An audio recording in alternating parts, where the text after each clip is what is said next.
Good morning. आज हम यहाँ पे कूलाम के नियम का सदिश रूप पढ़ रहे हैं।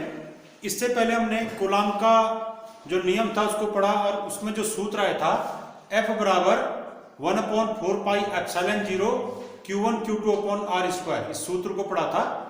अब उससे ये प्रकट होता है कि दो आवेशों के बीच हमेशा एक वैद्युत बल कार्य करता है।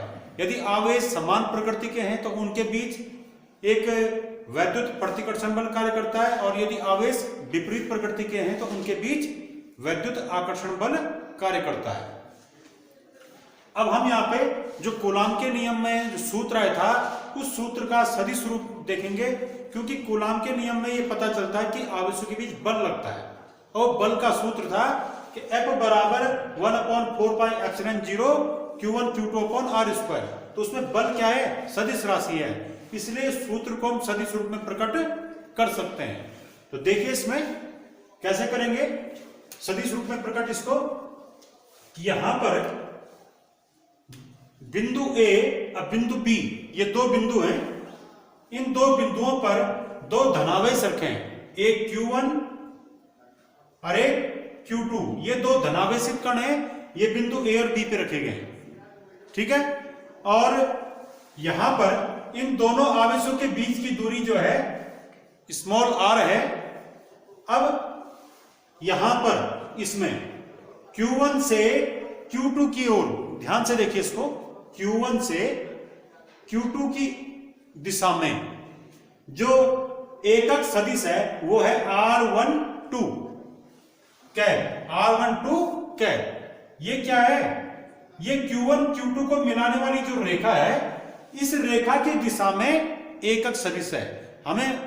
हमने पढ़ा है कि प्रत्येक वेक्टर का, प्रत्येक सदिश का अपना एक एकक सदिश होता है, ठीक है। सदिश क्या होते हैं? किसी दिशा में लगे होंगे, तो यानी हर दिशा में कोई ना कोई एकक सदिश अवश्य होगा। इसीलिए Q1 से Q2 की दिशा में क्या होगा? एकक सदिश होगा। तो Q1 से Q2 की दिशा में जो एकक सदिश है वो क्या है? R12 cap. Q1 Q2 को मिलाने वाली रेखा पर Q1 से Q2 की दिशा में ये R12 कैप एकक सदिश है। इसी प्रकार से Q2 से QA की ओर, देखिए Q2 से QA की दिशा में, इस दिशा में, तो इस दिशा में यानी ठीक पहले की विपरीत दिशा में, अब इस दिशा में एकक सदिश कौन है? R21 cap.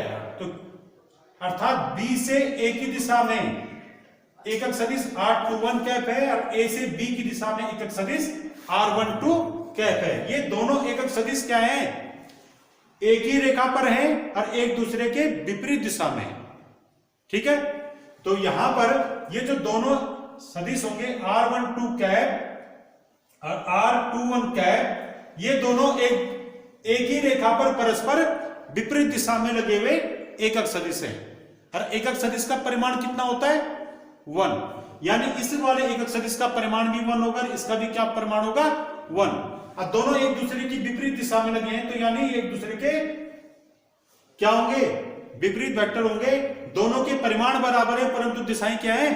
विपरीत हैं। तो हम R12 को क्या लिख सकते हैं? R12 कैप को -R21 कैप लिख सकते हैं, ठीक है। अब आइए यहां पे कि Q1 के कारण, देखिए इसमें ये Q1 आवेश है, ये Q2 आवेश में क्या लगाएगा? वैद्युत बल लगाएगा। तो Q1 के कारण Q2 पर जो बल लग रहा है वो कितना है? F21, ठीक है। Q1 के कारण Q2 पे लगने वाला वैद्युत बल क्या है? F21। और इसका सूत्र ये देंगे हम यहाँ पे कि Q1 के कारण Q2 पर लगने वाला वैद्युत बल वो क्या आ गया? F21। और इसका मान क्या आएगा? F21 बराबर 1/4πε0 Q1 Q2 upon R square. अब क्योंकि बल सदिश राशि है तो इसके ऊपर हम वेक्टर लगा देंगे, तीर का चिन्ह लगा देंगे, और इसलिए इस सूत्र को भी हम क्या करेंगे? सदिश रूप में लिखेंगे। तो कैसे लिखेंगे? हम जानते हैं कि Q1 से Q2 पर लगने वाला जो बल होगा वो किस दिशा में होगा? वो Q1 Q2 को मिलाने वाली रेखा पर Q2 से बाहर की ओर होगा, इस तरफ होगा ना। तो यानी वो Q1 Q2 को मिलाने वाली रेखा पर Q2 की दिशा में होगा, इस दिशा में। तो इस दिशा में कौन सा एकक सदिश है? कौन है इस दिशा में एकक सदिश? अभी तो बताया R12 कैप। तो ए से बी की दिशा में एकक सदिश क्या है, r12 क्या है, लिखा भी है r12 क्या है, q1 से q2 की ओर इंगित करने वाला एकक सदिश है। ये q1 से q2 की दिशा में एकक सदिश है। तो r12 क्या है, उस सूत्र में आएगा जिस सूत्र में इस दिशा में बल लग रहा होगा। तो इस दिशा में कौन सा बल लग रहा है, F21। तो F21 वाला जो सूत्र होगा वहां पर एकक सदिश, किस एकक सदिश का जिक्र होगा, R12 का। इसीलिए F21 वेक्टर इक्वल टू आ गया 1/4πε0 into Q1 Q2 upon R square. ये तो फॉर्मूला था इंटू R12 क्या है। अब आप कह रहे यहां पर ये एकक सदिश कैसे आ गया, यहां पर तो सदिश है, यहां पर एकक सदिश। तो हम जानते हैं कि एकक सदिश का सूत्र या किसी वेक्टर का सूत्र अगर कोई वेक्टर लें, जैसे वेक्टर ए, तो वेक्टर ए बराबर होता है क्या, इस वेक्टर का परिमाण इंटू इसकी दिशा में एकक सदिश। कोई वेक्टर बराबर होता है, सदिश बराबर होता है उस सदिश का परिमाण इंटू इसकी दिशा में एकक सदिश। ऐसे यहां पर ये वेक्टर है f, तो वेक्टर F21 बराबर क्या होगा, इसका परिमाण, तो ये इसका परिमाण है, ये इसका आंकिक मान है, इंटू इसकी दिशा में एकक सदिश। इसकी दिशा में एकक सदिश कौन है, इस दिशा में R12, देख रहे ना, F21 की दिशा में एकक सदिश कौन है, R12 कैप। तो इसीलिए F21 वाले वेक्टर के साथ यहां पर एकक सदिश क्या रखा, R12 कैप, क्योंकि फॉर्मूला यह है कि वेक्टर F बराबर क्या होगा, इस वेक्टर F का परिमाण हमने लिखा है, इंटू इसकी दिशा में एकक सदिश, इसकी दिशा में एकक सदिश R12 कैप है। ठीक है, इसी प्रकार से Q2 के कारण Q1 पर लगने वाला बल, तो Q2 के कारण Q1 पे लगने वाला बल क्या होगा, Q2 के कारण Q1 पे लगने वाला बल F12 माना गया है। और इस बल का सूत्र क्या होगा, वेक्टर F12 बराबर 1/4πε0 into Q1 Q2 upon R square into R21 cap. अब ये क्यों आया, ये इसलिए क्योंकि ये बल क्या है, सदिश राशि है, तो इस बल की दिशा क्या होगी भाई, ये कौन सा बल है, Q2 के कारण Q1 पर लगने वाला बल। तो Q2 के कारण Q1 पे जो बल लगेगा वो कौन सा बल होगा, वैद्युत प्रतिकर्षण बल, क्योंकि ये दोनों समान प्रकृति के आवेश है, दोनों धनावेश है। तो ये Q2 Q1 पर किस दिशा में बल लगाएगा, इस दिशा में। तो ये वाली दिशा है, ये वाली दिशा क्या हो गई, ये दिशा हो गई F12 की। तो F12 इस दिशा में, यानी किस दिशा में, B से A की दिशा में। ठीक है, तो जब इस F12 का सूत्र आएगा तो वेक्टर F12 बराबर क्या होगा, इस वेक्टर का परिमाण तो ये हो गया, इंटू इसकी दिशा में यूनिट वेक्टर। तो इसकी दिशा में, इस F12 की दिशा ये, इस दिशा में यूनिट वेक्टर कौन सा है, R21। ये लिखा गया यहां पे कि R21 Q2 से Q1 की ओर एकक सदिश है। ये R21 क्या है, Q2 से Q1 की ओर, तो Q2 से Q1 की ओर एकक सदिश क्या है, R21। इसीलिए F12 वाले सूत्र में हमने एकक सदिश क्या ले रखा है, R21। ठीक है ना। तो जो भी बल आप लिखेंगे उस बल का पहले आप बल बराबर क्या लिखेंगे, उसका परिमाण इंटू उसकी दिशा में एकक सदिश। तो ये F21 इस दिशा में, तो हमने इस दिशा वाला यूनिट वेक्टर लिया, इस दिशा वाला यूनिट वेक्टर है R12 क्या है, इसलिए इसके साथ यहां पर क्या रखा है, R12 क्या पर रखा है। और जब F12 लिया तो F12 इस दिशा वाला वेक्टर है, तो F12 बराबर होगा इसका परिमाण, यानी ये सूत्र जो था पहले से, इंटू इसकी दिशा में यूनिट वेक्टर। तो इस दिशा में यूनिट वेक्टर क्या है, R21 क्या है। ठीक हो गया। अब जो है इसको समीकरण नंबर 1 लिखा, इस समीकरण नंबर 2 लिखा। हम जानते हैं कि ये दोनों यूनिट वेक्टर क्या थे, एक दूसरे के, ये R12 और R21 ये एक ही दिशा में, एक ही रेखा में विपरीत दिशा में लगे हुए वेक्टर है। देखिए है, ये दोनों अभी मैंने लिखा था कि R12 कैप और R21 कैप ये क्या है, यूनिट वेक्टर है। दोनों के आंकिक मान क्या होंगे, 1 1 होंगे, परिमाण बराबर होंगे। और दोनों एक ही रेखा पर हैं परंतु विपरीत दिशा में है। तो ये विपरीत दिशा में दोनों के परिमाण बराबर हैं, दोनों एक ही रेखा पर विपरीत दिशा में है। तो हम ऐसे वेक्टर को क्या कहेंगे, ये एक दूसरे के विपरीत वेक्टर कहलाएंगे, विपरीत वेक्टर कहलाते हैं। इनके परिमाण बराबर हैं परंतु दिशाएं क्या है, विपरीत। तो ऐसे वेक्टर विपरीत वेक्टर कहलाते हैं। तो R12 कैप के स्थान पे आप -R21 लिख सकते हैं, लिख सकते हैं। तो यहां पर जो है आप इसमें इस तरीके से ये दोनों वेक्टर भी क्या होंगे एक दूसरे के, देखिए यहां पे थोड़ा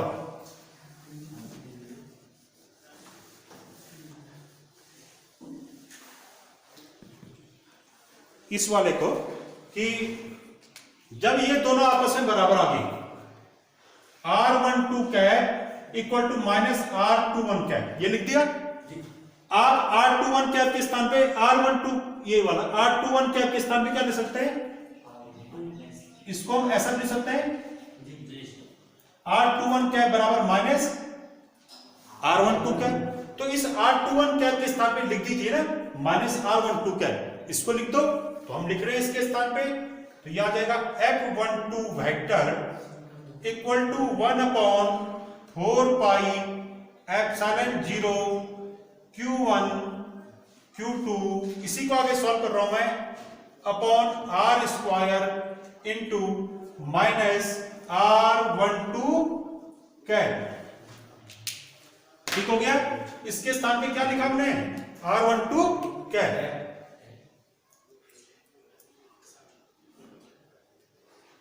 ठीक हो गया। अब देखिए इसमें आगे सॉल्व कीजिए इसको, ये प्लस और यहां पर प्लस ये माइनस इंटू की क्या आ जाएगा, ये इंटू होके यहां पे इस प्रकार से आ जाएगा। माइनस साइन यहां पर लिख दिया हमने। ठीक हो गया। यहां पर माइनस आया था ना इंटू में, तो हमने यहां पर लिख दिया। अब जो है ये क्या चीज है, ये वाला समीकरण नंबर 1 है, और ये समीकरण नंबर 1 ही तो है ये वाला पोर्शन। तो इसके स्थान पे हम क्या लिख सकते हैं, F12 vector F12 equal to क्या आ गया, माइनस F21, क्योंकि ये वाला जो वेक्टर है ये जो सूत्र है ये समीकरण नंबर 1 में है। तो समीकरण नंबर 1 का बाएं पक्ष है, ये वाला दाएं पक्ष है। तो ये बराबर F21 है, तो इसके स्थान पर हम F21 लिख सकते हैं समीकरण 1 से।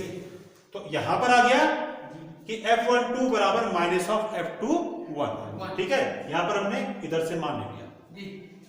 तो इससे क्या पता चला कि ये Q1 और Q2 के द्वारा एक दूसरे पे जो बल लगाए जा रहे हैं F21 और F12, ये एक दूसरे के बराबर है परंतु दिशा में विपरीत है।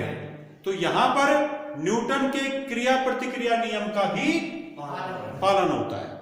ठीक है, कि कूलाम का सूत्र न्यूटन के क्रिया प्रतिक्रिया नियम का पालन करता है, इसको सिद्ध कीजिए।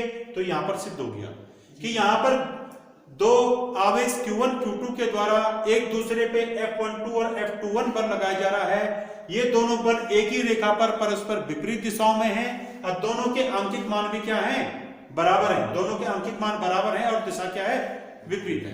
तो अतः देखिए दोनों के आंकिक मान बराबर हैं। आंकिक मान ये और ये सेम नहीं है, तो आंकिक मान बराबर है, दिशाएं विपरीत है। अतः ये दोनों क्या है, ये दोनों न्यूटन के क्रिया प्रतिक्रिया नियम का पालन करते हैं। ठीक है, जब इन दोनों के आंकिक मान बराबर हैं तो हम इनको क्या लिख सकते हैं, माना इसका भी आंकिक मान ये वाला, इसको भी हमने F लिख दिया, इसको भी क्या लिख दिया, F।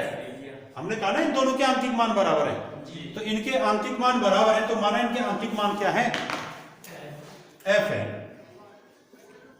तो F12 जैसे वेक्टर F12 का आंकिक मान क्या है, F12, और F21 वेक्टर का आंकिक मान क्या है, F21। तो इनके आंकिक मान बराबर होंगे। ऋण चिन्ह ये शो कर रहा है दिशा में, सिर्फ इस बात को शो कर रहा है। ठीक है, तो ये दोनों बराबर होंगे और माना इनका बराबर जो मान है वो क्या है, F है। तो इसीलिए आपके कूलाम के नियम में जो सूत्र आया था उसमें इसीलिए जो है ये लिखा गया था F12 या F21 नहीं लिखा गया था, वहां पर क्या लिखा गया था, F बराबर 1/4 pi epsilon 0 Q1 Q2 upon R square. ठीक है, वहां पर Q1 के कारण Q2 पे लगने वाला बल भी F माना गया और Q2 के कारण Q1 पे लगने वाला बल भी F माना गया। भले उसको हम F12 या F21 लिख सकते हैं पर दोनों के आंकिक मान क्या होंगे, बराबर। ठीक है ना। अब जो है यहां पे इसी वेक्टर फॉर्म, ये ठीक है इन दोनों माने जो ये बल है इनकी जो वेक्टर फॉर्म है ये सही है, पर इनको एक दूसरे तरीके से भी हम लिख सकते हैं। तो देखिए कैसे।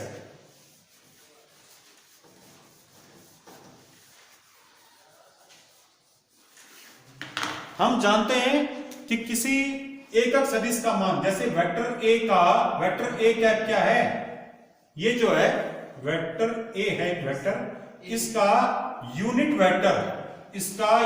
वेक्टर ए कैप है।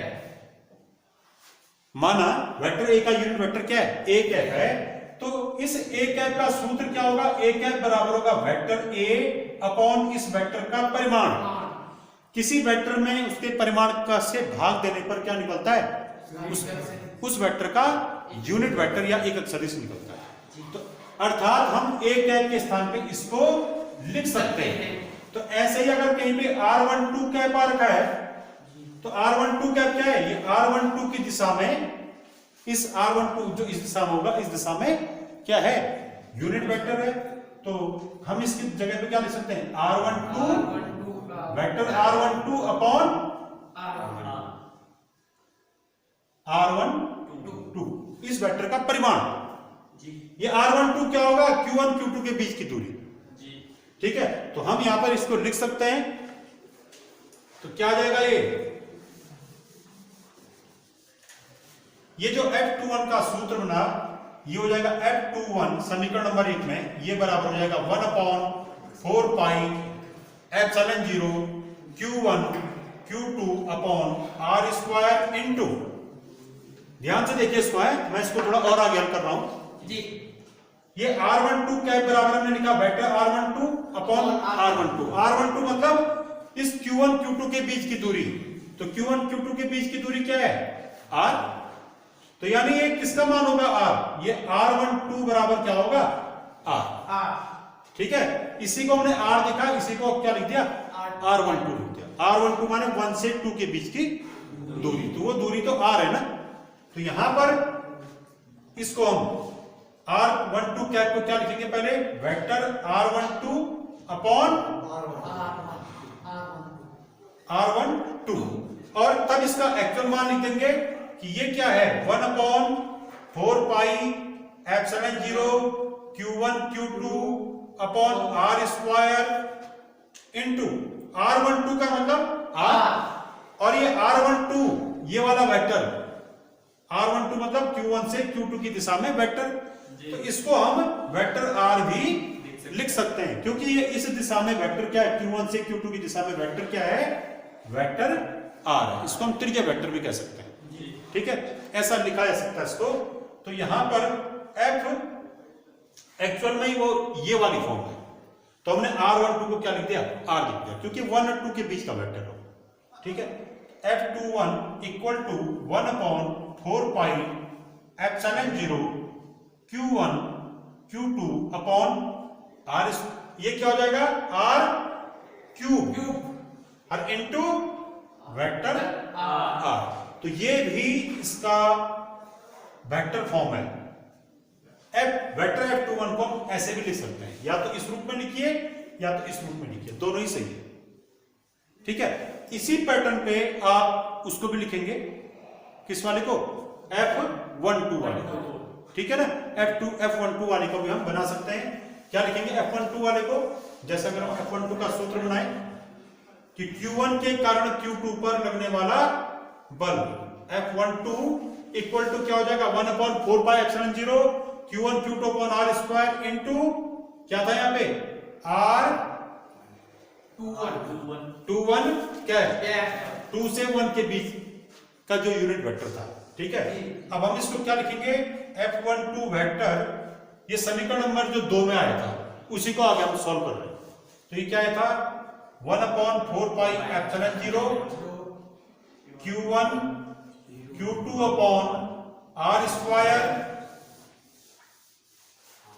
और R वेक्टर R, ये क्या लिखा जाएगा, R21 क्या लिखा जाएगा, यूनिट वेक्टर बराबर इस वेक्टर का ये वेक्टर बटे इसका परिमाण R21। तो R21 का मतलब भी क्या है, 2 से 1 के बीच की दूरी, तो वो दूरी क्या है, R है। तो इसको हम R लिख देंगे और इससे इसके बीच का जो वेक्टर है वो क्या होगा, क्या होगा वो माइनस आर। अगर इस दिशा में आर है तो इस दिशा में क्या होगा वो माइनस आर, तभी तो वो एक दूसरे के उल्टे आ रहे हैं। ठीक है ना। यहां देखिए, जब R12 कैप और R21 कैप एक दूसरे के बराबर विपरीत थे, इसकी जगह पे हमने क्या लिख दिया, R12 वेक्टर बटे R12, तो यहां भी क्या है R21 वेक्टर बटे R21। ठीक है जी। अब इनके मान लिखा, इसको लिखा हमने क्या कि वेक्टर R12 इसका मान R, इसका मान भी क्या R21 वेक्टर बटे R से R कैंसिल जी, तो ये दोनों वेक्टर भी एक दूसरे के बराबर और विपरीत है। तो अगर हम उस पहले वाले को R12 को वेक्टर R लिख रहे हैं तो इसको हम क्या लिखेंगे, इस वाले को माइनस R। अगर हमने इसको R लिख दिया तो इसको क्या लिखना पड़ेगा, माइनस R। ठीक है, तो यहां पर इसको ऐसा लिखा जाएगा F12 vector equal to 1/4 pi epsilon 0 Q1 Q2 upon R square into, ये तो क्या हो जाएगा R, और ये वाला वेक्टर क्या लिखा जाएगा, माइनस R, क्योंकि पहले वाले R की विपरीत दिशा में। ठीक है ना जी। और तब यहां पर आ जाएगा F12 इक्वल टू माइनस लिख देना यहां पे minus 1/4 pi epsilon 0 Q1 Q2 upon R cube into vector R। तो देख रहे हैं आप दोनों में वो समीकरण नंबर 3 और समीकरण नंबर 4 ये है, इन दोनों में इधर बायां जो ये दायां पक्ष है सेम है, सिर्फ प्लस और माइनस का अंतर जी। उससे भी आपको पता चल गया कि F21 बराबर माइनस F12, ये दोनों बराबर और विपरीत दिशा में होंगे। समीकरण 3 और 4 से सिद्ध हो गया कि F12 equal to minus of F21, जो हम पहले भी सिद्ध कर चुके हैं। दोनों बल बराबर परिमाण के हैं परंतु दिशा में विपरीत हैं, इससे न्यूटन के क्रिया प्रतिक्रिया नियम की भी पुष्टि होती है।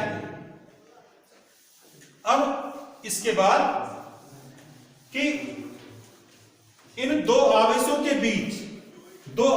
बीच यहां पर वैद्युत बल लग रहा है और इन्हीं दो आवेशों के बीच क्या होगा, गुरुत्वाकर्षण बल भी कार्य कर रहा है। ठीक है, तो गुरुत्वाकर्षण बल और वैद्युत बल की तुलना, इनमें कौन सा बल ज्यादा प्रबल है,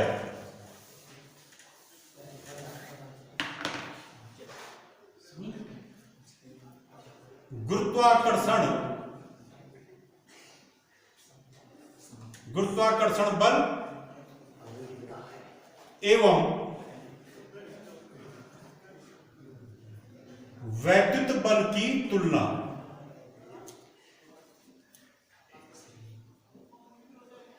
कौन सा बल अधिक प्रबल है,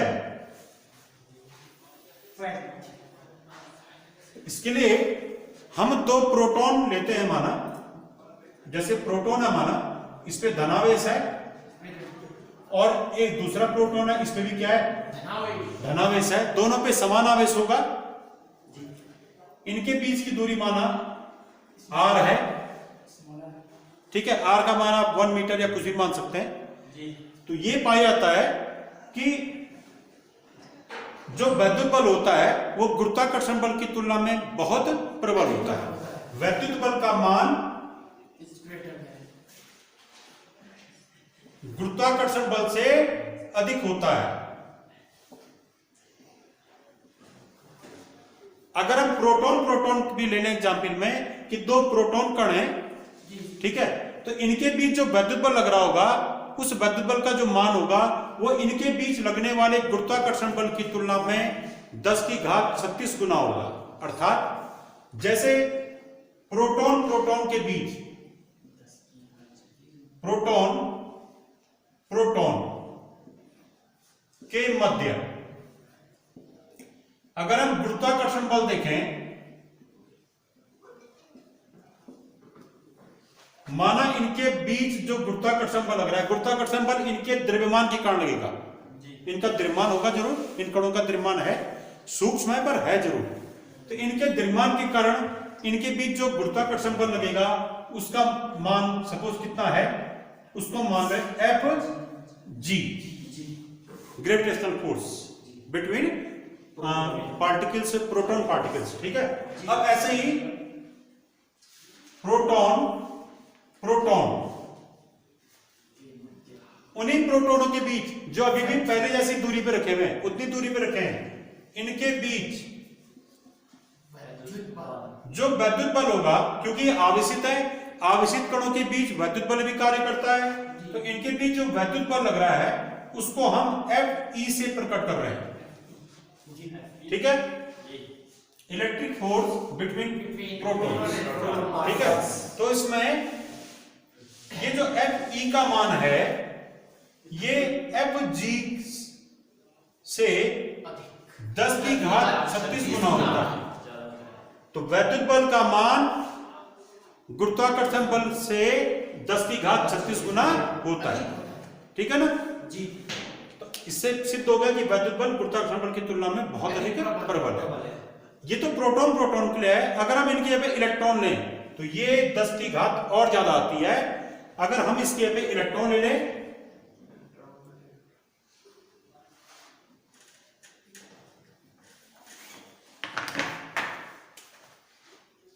जैसे माना इलेक्ट्रॉन है, ये इलेक्ट्रॉन है, ये कण ऋणावेशित है, दोनों के द्रव्यमान है। इलेक्ट्रॉन का द्रव्यमान क्या होता है 9.1 गुणा 10 की घात ऋण 31 किलोग्राम। तो द्रव्यमान के कारण इनके बीच क्या लगेगा, इनके बीच गुरुत्वाकर्षण बल लगेगा। इलेक्ट्रॉन के मध्य गुरुत्वाकर्षण बल वो एफ जी है और इलेक्ट्रॉन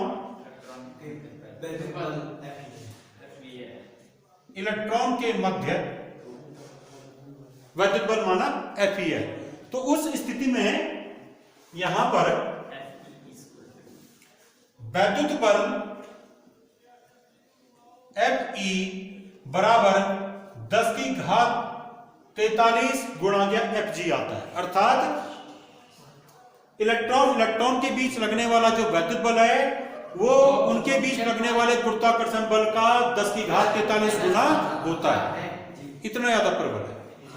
इसके अलावा ये जो बल है विद्युत बल, ये बहुत बड़ी दूरियों से लेकर परमाणुीय दूरियों तक के लिए लागू होता है। परमाणु दूरी मतलब जैसे 10 की घात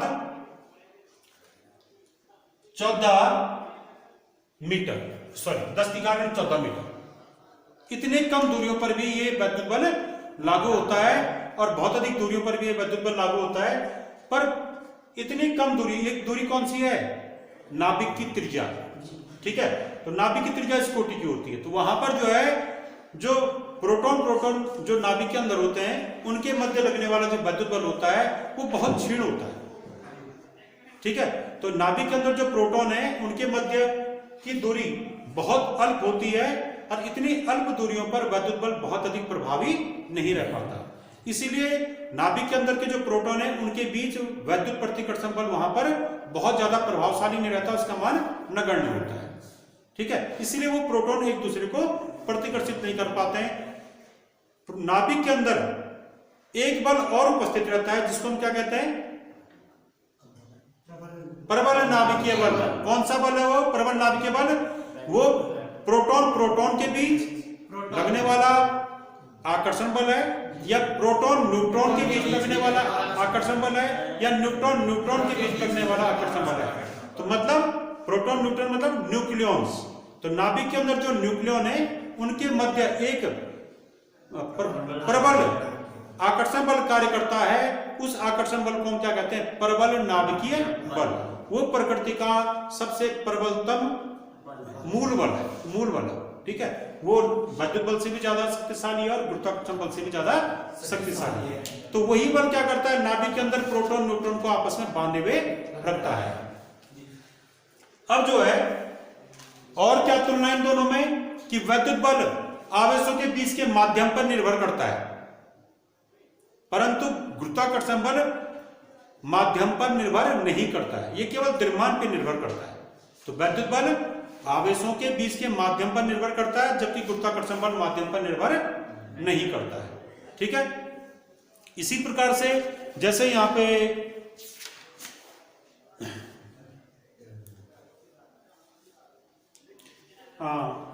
वैद्युत बल क्या होता है, आकर्षण और प्रतिकर्षण प्रकृति का होता है। अगर समान आवेशों के बीच वैद्युत बल लग रहा है तो वैद्युत प्रतिकर्षण बल होगा। अगर विपरीत प्रकृति के आवेशों के बीच वैद्युत बल लग रहा है तो वो वैद्युत आकर्षण बल होगा। यानी वैद्युत बल दो प्रकार के होते हैं, वैद्युत आकर्षण बल, वैद्युत प्रतिकर्षण बल। जबकि गुरुत्वाकर्षण बल सदैव आकर्षण प्रकृति का होता है, वो आकर्षण वाला ही होता है। ठीक है, तो इस प्रकार से हमने यहां पर गुरुत्वाकर्षण बल और वैद्युत बल की तुलना देख ली। अब इसके बाद देखिए वैद्युत क्षेत्र।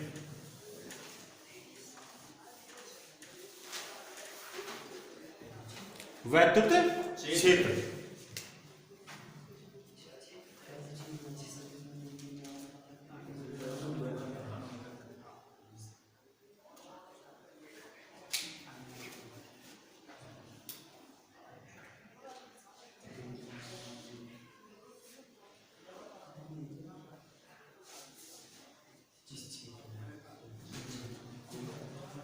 Electric field.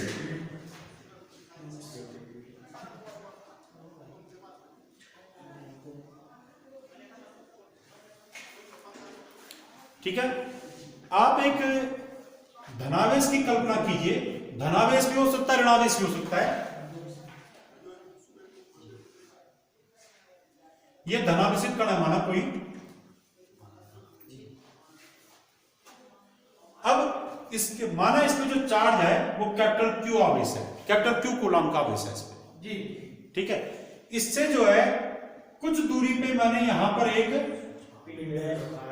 एक अन्य आवेश रख दिया जिसपे Q0 कूलम का आवेश है। ये स्थिर है माना, और ये हम इसको मूवमेंट करा रहे हैं इस आवेश को। ठीक है, तो क्या होगा, अगर ये वाला आवेश भी धनावेश है, ये वाला आवेश भी धनावेश है, जैसे जैसे हम इसको इसके नजदीक लाएंगे ये इस पे वैद्युत प्रतिकर्षण बल लगेगा। ठीक है, और अगर हम इसको इससे दूर ले आते हैं तो तब भी ये इस पे वैद्युत प्रतिकर्षण बल लगाएगा, क्योंकि समान प्रकृति का आवेश है। परंतु होगा क्या, जब इन आवेशों के बीच की दूरी कम होगी तो इनके बीच लगने वाला वैद्युत बल क्या होगा, वो प्रबल होगा। क्योंकि आपने वैद्युत बल का सूत्र पढ़ा कूलम के नियम में कि ये F is proportional to Q1 Q2 upon R square। जब आवेशों के बीच की दूरी कम होती है तो वैद्युत बल क्या होता है, अधिक से अधिक होता है। और ये जब दूरी जब बढ़ने लगती है तो आवेशों के बीच का बल कम से कम होने लगता है। ठीक है, ऐसे यहाँ पे जब इन दोनों आवेशों के बीच की दूरी कम होगी तो इसके कारण इस पे लगने वाला वैद्युत बल अधिक होगा। जब इनके बीच की दूरी अधिक होगी मतलब इसको इधर क्यों लिया रहे, यहां से हम यहां क्यों लिए, तो तब इस पर लगने वाला वैद्युत बल और कम हो जाएगा। इसको और दूर लेंगे तो इसके कारण उस पर लगने वाला वैद्युत बल और दूर और कम हो जाएगा। ठीक है, तो यानी जब इस वाले Q0 आवेश को हम इस कैपिटल Q आवेश से लगातार दूर ले जाएंगे तो एक सीमा ऐसी आएगी जहां पर इस कैपिटल Q आवेश के कारण लगने वाला वैद्युत बल 0 हो जाएगा। यानी इस कैपिटल Q आवेश का दायरा वहीं तक था। ठीक है, इसके द्वारा लगने वाले बल का एक दायरा होगा, एक बाउंड्री होगी, जिस बाउंड्री के अंदर ये Q0 आवेश क्या कर रहा होगा, वैद्युत बल का अनुभव कर रहा होगा। ठीक है, तो किसी आवेश के चारों ओर का वह क्षेत्र जिसमें कोई अन्य परीक्षण आवेश वैद्युत बल का अनुभव करता है उस क्षेत्र को हम वैद्युत क्षेत्र कहते हैं। यह है वैद्युत क्षेत्र की परिभाषा कि किसी आवेश के चारों ओर का वह क्षेत्र जिसमें उसके प्रभाव का अनुभव किया जा सके उस क्षेत्र को हम वैद्युत क्षेत्र कहते हैं। प्रभाव कैसा, ये कौन सा प्रभाव डालना है, वैद्युत बल।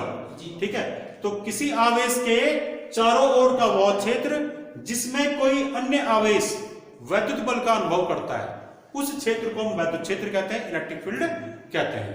और ये एक सदिश राशि है। ठीक है, जैसे ये माना ऋणावेश है, सपोज ऋणावेश भी हो सकता है, तो ये जब इनके बीच की दूरी कम होगी तो ये इसको अपनी ओर आकर्षित करेगा। जब ये यहां पर है तो तब भी ये इसको अपनी ओर आकर्षित करेगा। पर कम बल से, और दूर ले गए तो तब भी ये इसको अपनी ओर आकर्षित करेगा कम बल से। माना ये वाला क्षेत्र, यहां पर जब ये आवेश यहां से यहां पहुंच गया, ये Q0 आवेश, तो इसके द्वारा इस पर वैद्युत आकर्षण बल लग रहा होगा पर नगण्य लग रहा होगा, ठीक है। अब इसके बाहर अगर ये आवेश पहुंच गया, यहां पहुंच गया, तो अब यहां पर इस पर कोई वैद्युत आकर्षण बल या वैद्युत प्रतिकर्षण बल नहीं लग रहा है, ठीक है। तो यानी इस आवेश का जो बल का दायरा था, इसके प्रभाव का दायरा यहीं तक था, उसी दायरे को हम वैद्युत क्षेत्र कहते हैं। तो किसी आवेश के चारों ओर का वह क्षेत्र जिसमें उसके प्रभाव को अनुभव किया जा सके, या किसी आवेश के चारों ओर का वह क्षेत्र जिसमें कोई अन्य आवेश वैद्युत बल का अनुभव करता है, उसे हम वैद्युत क्षेत्र कहते हैं, ठीक है। और जिस बिंदु पर, जैसे यहां पे ये आवेश किसी प्रकार के वैद्युत बल का अनुभव नहीं कर रहा, जैसे माने यहां पे ए बिंदु पे ये किसी प्रकार के वैद्युत बल का अनुभव नहीं कर रहा, तो इसका अर्थ है यहां पर वैद्युत क्षेत्र क्या हो गया, शून्य। यहां पर बल शून्य हो गया, अर्थात यहां पर कोई इसका यहां पर कोई वैद्युत क्षेत्र नहीं है, क्योंकि यहां पर इस पे कोई बल नहीं लगा, ठीक है। तो तब ये आवेश कहां पर कहलाएगा, तब ये आवेश कहलाएगा कि ये अनंत पे स्थित है, अर्थात ये Q0 आवेश अनंत पे कब माना जाएगा, अनंत पे तब माना जाएगा जिस बिंदु पर इस कैपिटल Q आवेश का वैद्युत क्षेत्र क्या हो गया होगा, शून्य। यानी यहां पर इसके द्वारा यहां पर लगने वाला बल अनुभव नहीं हो रहा है, तो इसका मतलब ये कहां पर है, समय अनंत पे है, यहां पर कोई वैद्युत बल का अनुभव ये नहीं कर पा रहा है, अर्थात ये वैद्युत क्षेत्र से कहां हो गया, बाहर हो गया, ठीक है। अब वैद्युत क्षेत्र एक सदिश राशि है, तो इसकी दिशा कहां होगी, तो देखिए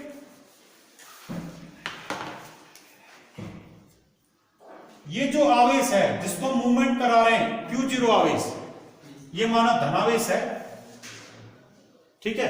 तो यहां पर वैद्युत क्षेत्र हम किसका निकाल रहे हैं, किस आवेश के बल की बात कर रहे हैं, कि इस आवेश, ये कैपिटल Q आवेश के चारों ओर का, इसके चारों ओर का ऐसा क्षेत्र जिसमें अन्य आवेश वैद्युत बल का अनुभव कर रहा है, उस क्षेत्र को हम क्या कह रहे हैं, वैद्युत क्षेत्र कह रहे हैं, ठीक है। अब ये इस आवेश के बल को अनुभव कर रहा है ना, तो इस वह आवेश जो वैद्युत क्षेत्र उत्पन्न करता है, उस आवेश को कहते हैं हम स्रोत, सोर्स चार्ज, स्रोत आवेश, ये स्रोत आवेश हो गया। जो आवेश अन्य आवेश पे बल लगा रहा है, या जो आवेश वैद्युत क्षेत्र उत्पन्न कर रहा है, जिसके वैद्युत क्षेत्र को हम काउंट कर रहे हैं, वो आवेश कहलाएगा इसमें सोर्स चार्ज या स्रोत आवेश, ठीक है। और जिस आवेश पर बल लग रहा है, ये वाला आवेश जिसको मूवमेंट भी करा रहे हैं, ये आवेश, ये कहलाता है परीक्षण आवेश, टेस्ट चार्ज, परीक्षण आवेश, टेस्ट चार्ज, ठीक हो गया जी। ये जो परीक्षण आवेश है, इसके लिए प्रतिबंध यह है कि ये इतना सूक्ष्म आवेश होगा कि इसके द्वारा किसी भी प्रकार का वैद्युत क्षेत्र उत्पन्न नहीं हो रहा होगा।